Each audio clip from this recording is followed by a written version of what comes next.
Hello ladies, I'm Lydia from Home Living, and I do not have comments on my YouTube video because I'm making these videos for my blog, and I leave an address for you here where you can go and make comments on this video on my blog.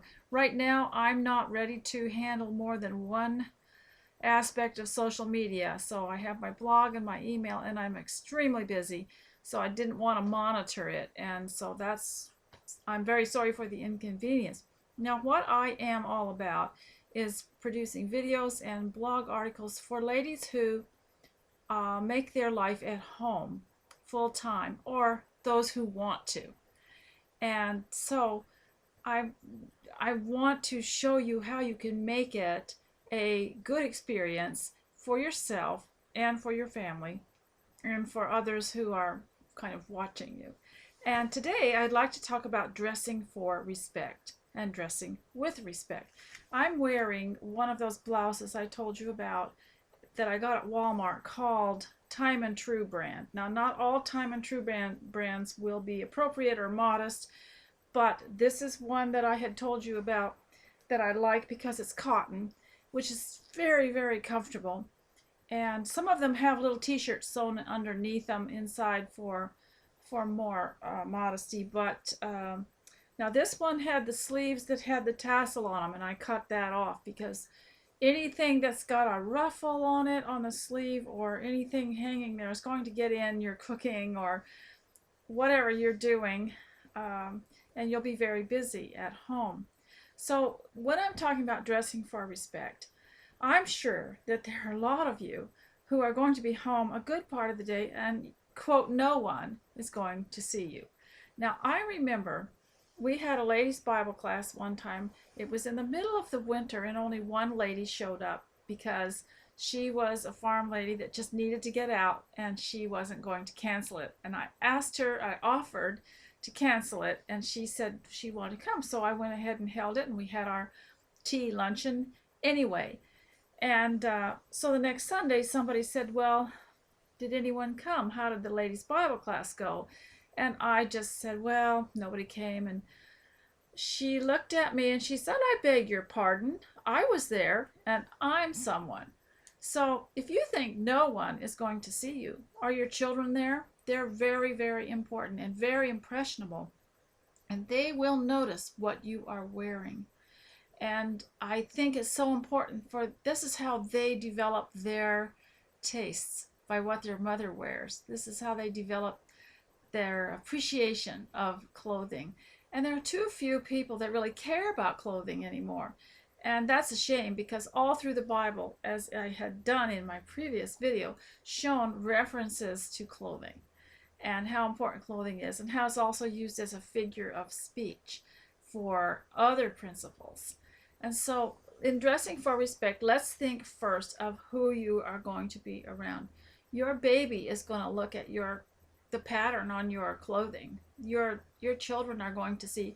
Now remember, your children are knee high. So if you're not wearing a skirt with something interesting on it, of course, you know, you're their mother and they love you no matter what. Yes, that's true. And clothing is not the most important thing.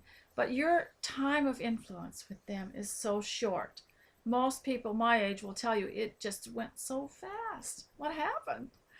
And so you want to use those few years to impress them with whatever's lovely and whatever's beautiful. And so that's your chance to do that. And this is such a bleak world. Most of us live in places where no one really cares about style or looking nice. And you can look nice at home, and no one's going to put any kind of peer pressure on you to look a certain way. So you can choose what you want to wear. And this is so important for the home. But now let's look at what you're going to be doing with others throughout the day. And by the way, I would really recommend that you use these videos to listen to, because there's really nothing to watch, there's nothing going on, but to listen to while you're doing something, like doing the dishes, folding the laundry, something like that, where you'd like to hear someone talk. So I'm going to try to make it long enough that you can get through a load of laundry and a load of dishes, and maybe sweeping the floor, or making a bed. So that's how I calculate it. I can get you through that. It's like when we used to talk on the phone with our girlfriends while we were ironing or something, and then we'd tell each other what all we got done while we were talking. And so with other people that you're going to see, you usually make a run to the grocery store, or you go and get gasoline for your car, or you go to the post office, you go to the bank, you make a deposit. There's so much, and you might even get on Skype with someone. And so that's why clothing is so important. If you go to the grocery store, maybe no one speaks to you, but the first look they have of you might be the only speech they ever get from you. You do speak through how you look, and that's maybe that only message they'll ever get from you. So if you want to open the door to something further socially, you have to have some kind of concept of how to dress. So I would say dress clean, dress youthfully, and dress in a tasteful way, dress modestly, and dress in a way that shows your personality. And when I say youthful, I am not talking about the trendy things that are made for the teenagers. I'm not talking about that. I'm talking about a freshness, a lack of dullness, a newness, in your clothing, a feeling of joyousness, that exuberance that youth often have, I think. Notice today it's the older ones that are happy. I don't know, maybe because they're not young anymore and it's more exciting or something. I don't know. But that's so important. You're going to be talking maybe to the people that work behind the counter at the deli that are serving you. And you're going to really feel reinforced. You see, you get back what you give out.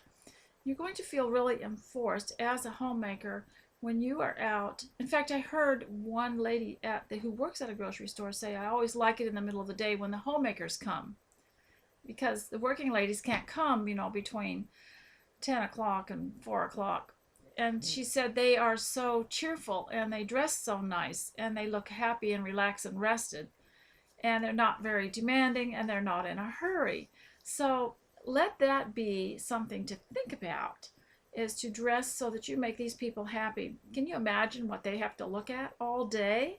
Can you imagine what they see coming in and out of the grocery store, and how they must be shaking their heads, how boring that must be for them, and how depressing.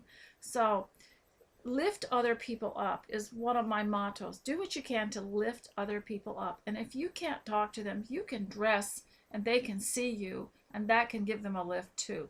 So dressing for respect, that's all about how much do you respect the people that serve you? How much do you respect the people at the post office that weigh your packages and send them?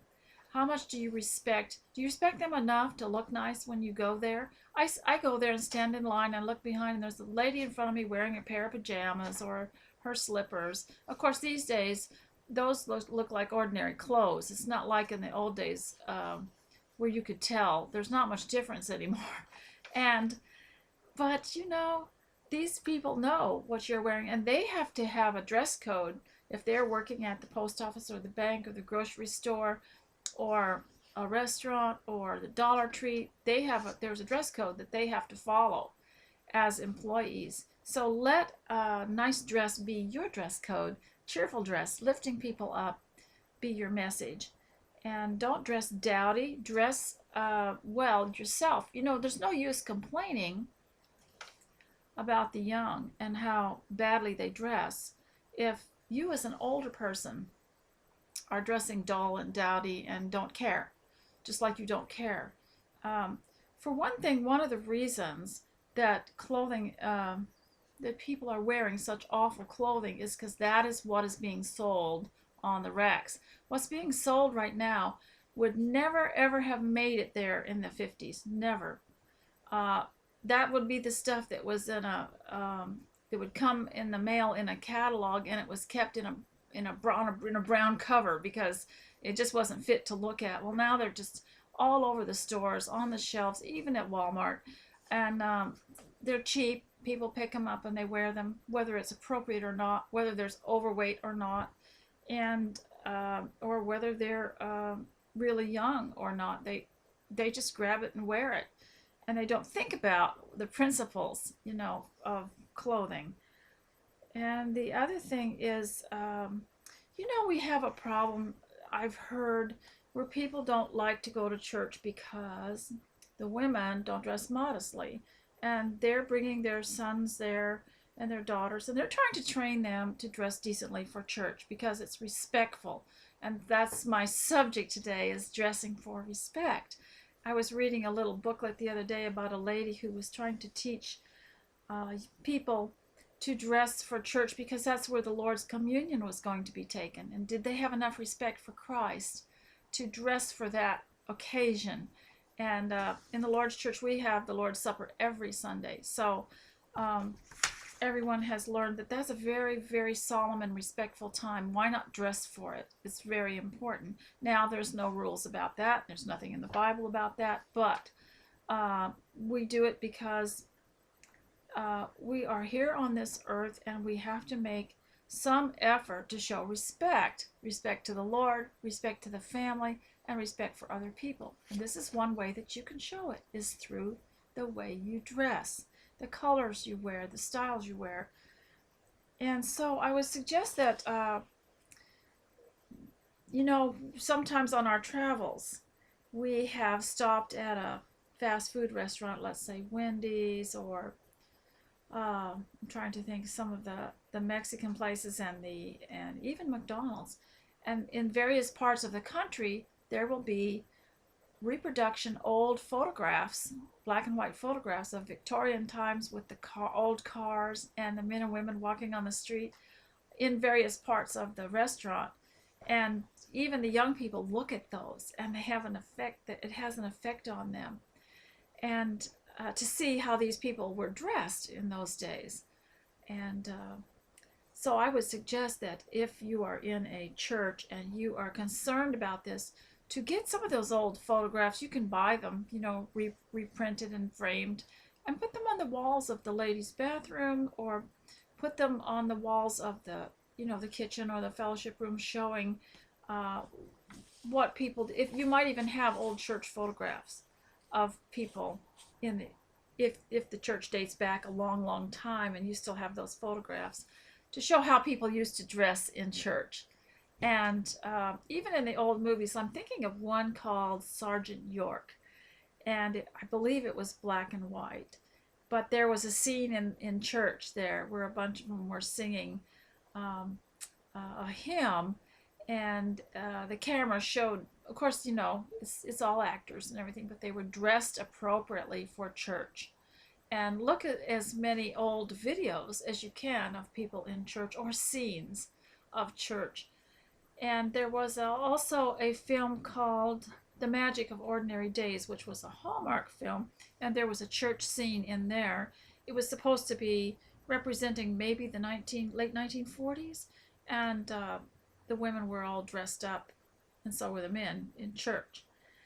And so to encourage better church dressing, if you as an older woman will dress nice, and I don't mean, you see, young people aren't going to look at an old lady and say, who's dressed in sweatpants and a sweatshirt and a hoodie and just doesn't care. They're not going to look at her and say, oh, I can't wait to get her to be her age so I can dress like that.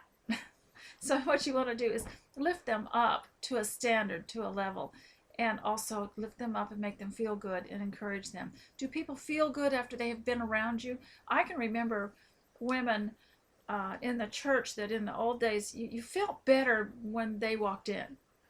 And a lot of it was their appearance. They made an effort.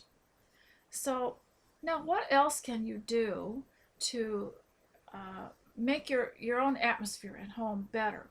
You can plan your wardrobe. Now, we went through a phase in the last decade where women at home felt like it would be too vain to sketch out a little drawing of the clothing for her and her children and how she wanted to dress in, church clothes, everyday clothes, going to ladies' class clothes, visiting clothes, or outdoor clothes, to make a plan for it.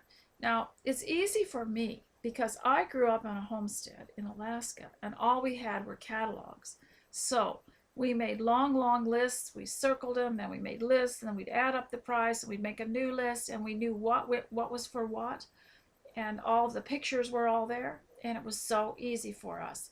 So now I know how to draw a picture of, sketch out all the clothing that I want for the year, and I can either sew a lot of it and buy some of it.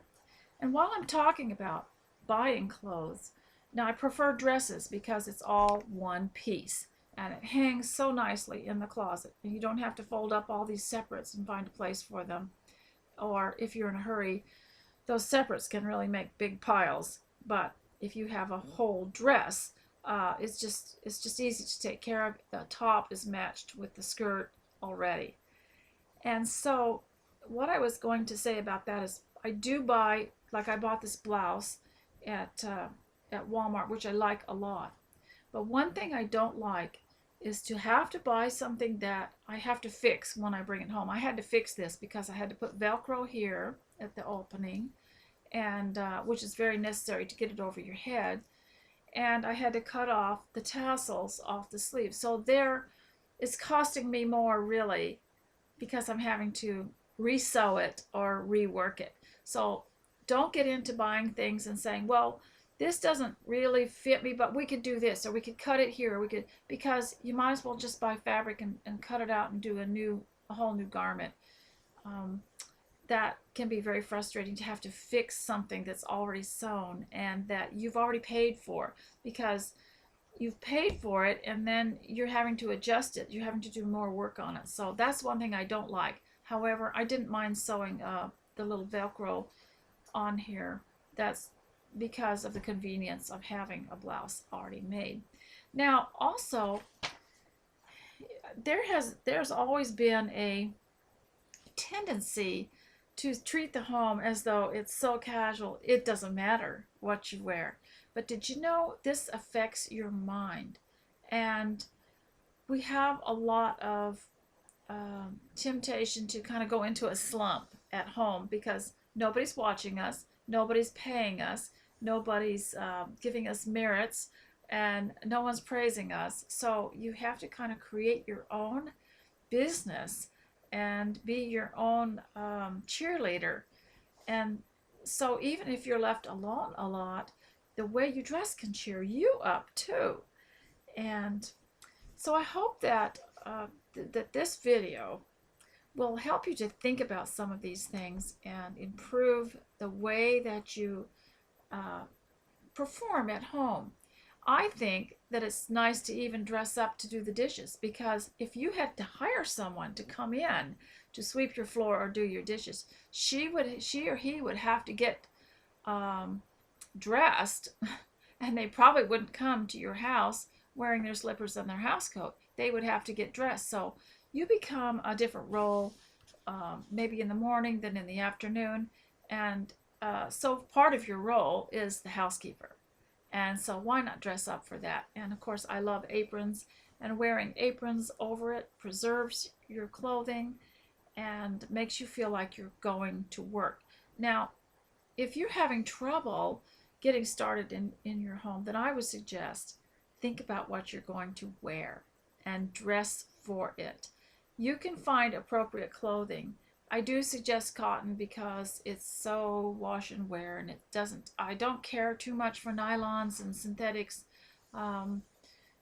because they just don't, I like wovens better. They seem more breathable in a way. So these are just some suggestions of things that you can do to make life at home an absolute delight to you, to your children, to your husband, and to those who come into your house, and when you go out. So I hope today that this will inspire you to dress well for the home, because somebody does see you. And also, if you're a Christian, you want to do your best, and you want to reflect God's beauty around you. And so I hope that you will go to my blog and leave a comment, and also my contribution button is over there. But of course, if you're a homemaker, your money's going to be, you're going to have to guard it carefully and be a little tight. So donate. Don't donate if you don't want to and you can't, okay? I'm not asking for that. But I did provide that button because somebody asked me to put it there because they wanted to give me something. And those little donations, whether they're $1 or $5, help me buy the buttons and the zippers and the thread and the fabric and the patterns and the things that I show you on this blog, and it motivates me to keep doing this. So make your life count and make it worthwhile by what you wear. I know there's many other ways you can do that, and what you wear is not the most important thing in the world. And it's too bad we have to qualify that and say that, but because this subject is about clothing, and clothing is important. The Bible talks about it being important, and in my last video I talked about how it was meant for a covering. It also identifies your profession, it identifies who you are, and it says something about you, and it protects you. So to carry that a little further, today we have the pleasure of and the privilege of having clothing that makes you feel good, makes you happy because of the color, because of how the mood that it gives you. So I hope that this helps, and please leave me a comment, and thanks for coming, and so I'll see you over at Home Living. Thank you very much. Goodbye.